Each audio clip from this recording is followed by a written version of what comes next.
Rod Farva chiming in with a question for you guys. Other than winning, which of course helps the recruiting process pretty mightily, what does Texas need to do to keep the elite players in the state? So yeah, winning. I don't know what else to say, Rod. It's got to be winning, man. If Texas is winning, guys are going to want to come back to Texas, and actually play at Texas. But Texas still gets a ton of talent. I saw like a poll that basically said that there were 5 teams that have gotten like the most talent in college over like the past 5 or 6 years, and it was Alabama, Ohio State, Clemson, Georgia, and Texas. They have the most ESPN, top, what is it, 300 guys in their teams, right? And only one team has never been to a CFP playoff game, and that's Texas. So Texas is getting the talent. It's just a matter of them getting this talent here, actually coaching them up to the position and to the places where they should be, and then just letting them go, man.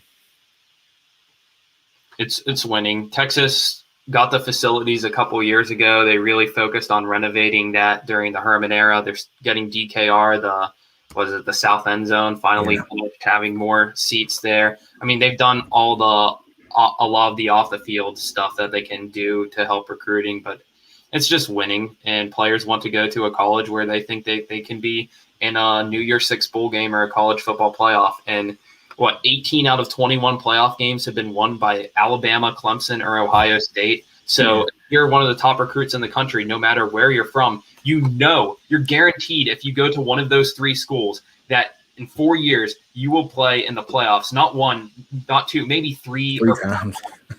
So those 3 programs have a monopoly on the sport right now. And Oklahoma is kind of the 4th one. I know they haven't won a playoff game, but they've been in the playoffs, 4 times in 7 seasons, and they've won all every year. Yeah. Winning cures all.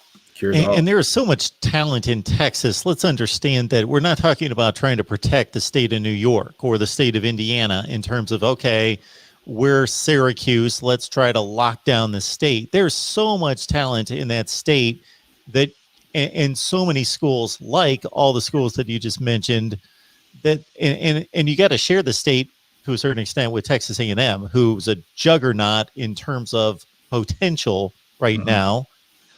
Facilities, big game coach, the whole deal going there. Texas A&M's a sleeping giant, maybe not so sleeping anymore. That it's unrealistic to think, okay, we're going to keep 90% of the top 10 to 20 players in the state. It's not going to happen. You want to get more than them than Texas A&M, or certainly lock in many more than the Ohio States and the Alabamas and the other schools coming in there. But it's unreasonable to think that you're going to lock in any one school is going to, with that much talent. It's arguably the best talent in the country. With Florida, it is. Those are the top 2 states that you're going to lock in 9 of the top 10 every year. It's just not going to happen. Yeah, definitely. So like those days used to happen back in the day. So Mac Brown used to pull whoever he wanted, whenever he wanted. He would close the borders down. But, that is just something that is not going to happen anymore, especially with, Texas A&M going to the SEC. That really opened up the gates, to Texas. So, I think the day that Texas A&M left, I think Saban actually put an office down in Houston. So he knew what it was from then on. So, hey, it is fair game right now. This is not the days of Mac Brown where he could go and pick, his top 25 out of like the top 50 players. It's a whole different, game now. So. And I think another big loss that Texas had this offseason that an average college football fan, even diehards, wouldn't know, is they lost a recruiting director in Brian Carrington, who was BC, man. Everyone in Texas loved Brian Carrington. Oh, BC, man. Connecting with players. He's at USC now.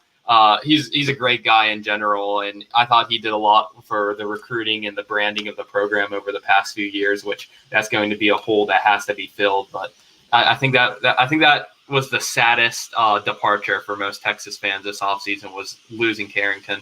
Definitely, man. BC was a beast when it came down to, like just getting guys here on campus. But, so Brandon Harris is kind of doing his thing right now, though. But BC will definitely be missed. Definitely be missed, man.